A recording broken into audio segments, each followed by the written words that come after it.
Yes.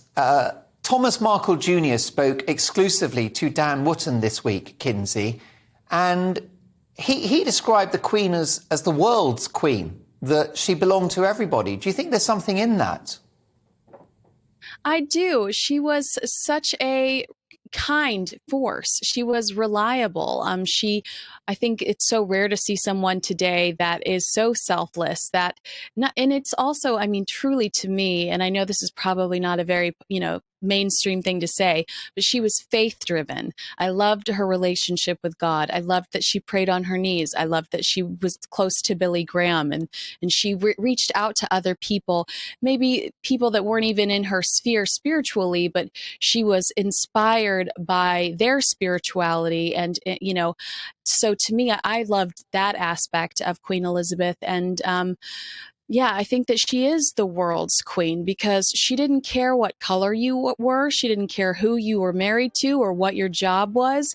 She judged people by their hearts. And even then, we never heard about it because she was so quiet about her opinions. But she seemed very welcoming and loving to everyone she encountered. Now, the funeral's on Monday at 11 a.m. here in the UK. So on the East Coast, it will be very early morning, 6, 7 a.m. On the West Coast, the middle of the night, 3 or 4 a.m. So I suppose Americans will be waking up to the funeral or watching it later in the day. Absolutely. This is something where all of the neighbors get together. If you're in an apartment complex, everybody's getting together in the common areas to collect and watch it with each other. I know that there are hotels here that are doing events overnight. Come on over. We're going to be doing a big event in the lobby. So it is one of those situations where people want to be together. They want to digest this together. They want to talk about what they're seeing, who they're seeing. It's strange that a death like this unites us in this way. But I do know that it's important for people. They want to get together. They want to remember her and they want to be a part of history. I don't think we've seen an event this big since Churchill in 1965. And it's people know that they likely won't see something as significant as this in their lifetime. Speaking to Ken Wolfe earlier, of course, he's with us in the studio for the duration of the programme, Kinsey. I got the impression from Ken that King Charles would like to heal the divisions within his family, that the door is still ajar for Prince Harry, if not open.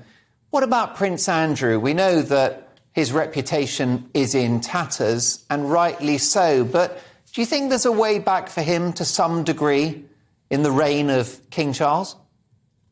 Okay, well, I did not realize you were going to ask me the tough questions today, Mark. You're usually much friendlier, and I'm going to forgive you for that. And also, I'm so jealous that you're with Ken. Please give him a kiss on the cheek for me. I love Ken Wolfe.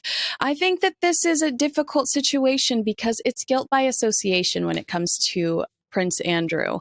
And while I would love for there to be unity, it does seem like, Jeffrey Epstein is a predator and you have got to watch who you stand next to, who you email, who you, associate with. And if he says that he's not guilty of what he's accused of, then I'll believe you. But unfortunately, it is guilt by association, and Jeffrey Epstein has proven to be a predator. Indeed so, and I think you handled that question very well, and frankly, even a lawyer could have stress-tested that answer and not found it wanting. Is it a surprise that Donald Trump wasn't invited to the funeral? He has been perpetually positive and vocal in his praise about the Queen. I mean, he's the biggest fan of our late, great Queen, Donald Trump. He is the biggest fan. He was so smitten with her. He was so proud of every second he got to spend with her. And I actually really enjoy going back and watching the footage between the two of them. And this is, again, another example of Queen Elizabeth, no judgment, just being kind, showing somebody that was controversial at the time, nothing but kindness. And I think we're really going to miss her in that aspect, that friendship that she brought our two countries together. She truly did. It was just, I don't know. I can't even imagine a world without her. And here we are still a week later, and I'm still at a loss.